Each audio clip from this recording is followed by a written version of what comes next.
First thing when I woke up this morning, I saw the news about the launch of the Row Homeware. Apparently, it had been years in the making, and they had a rather discreet announcement in Milan to an exclusive group of editors, invite only, of course, over kumquats, asparagus, and parmesan. Very on brand for the Row. The first collection itself is small, consisting of hand-woven cashmere blankets, made from the finest baby cashmere from Kashmir Valley, India. Something else in the collection are 100% cashmere bed linens, which I have some thoughts about. Now, I understand that the Row is marketed towards the 1% of the 1%, but I wonder what sort of person would be purchasing cashmere bed sheets, given the impracticality. The Row is a brand which prides themselves of creating luxurious yet practical, functional clothing and products. So cashmere bed linens just do not seem very practical. The average person has 2 to 3 sets of bed sheets. I wash mine on average every week. Mine are standard 400 thread count Egyptian cotton sheets, which could be easily thrown into the washing machine and tumble dried. That's obviously not feasible with cashmere sheets, although I suppose with their target clientele, I'm sure some of them can afford to drool on them and spill bits of food on the sheets, then have the sheets dry cleaned weekly and probably have assistants doing it for them. That's always been the catch with buying luxury and being able to afford luxury. You have to be able to sustainably maintain them, like take them to the dry cleaners and not having to repeatedly wear the same thing over and over to the point that it starts pilling and unraveling. Which I wonder, how many washes or cleans can these 100% cashmere sheets survive for? If you can't sustain them, you can't afford them.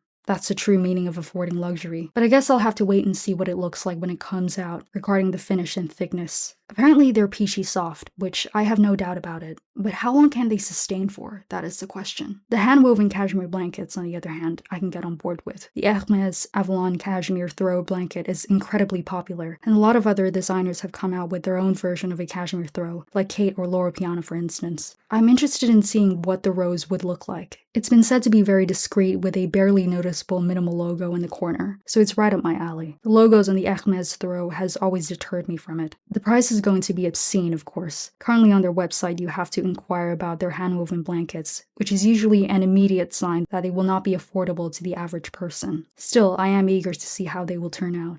I want to end this quick bit by asking, what do we think about designers that venture into homeware? Hermes Home is something which needs no introduction. Rick Owens is one of my most preferred in terms of treating homeware and furniture design like art, almost on par with some of the most well-renowned designers like Le Corbusier. But there are also designer homeware collections which, quite frankly, feels forced. I think the Row is going to see a lot of success with this homeware collection though. Its designs have always been heavily inspired by architecture, and their boutiques are, in my opinion, a masterclass in interior design. So regardless of the cashmere bed sheets, I have high hopes for them. What are your thoughts?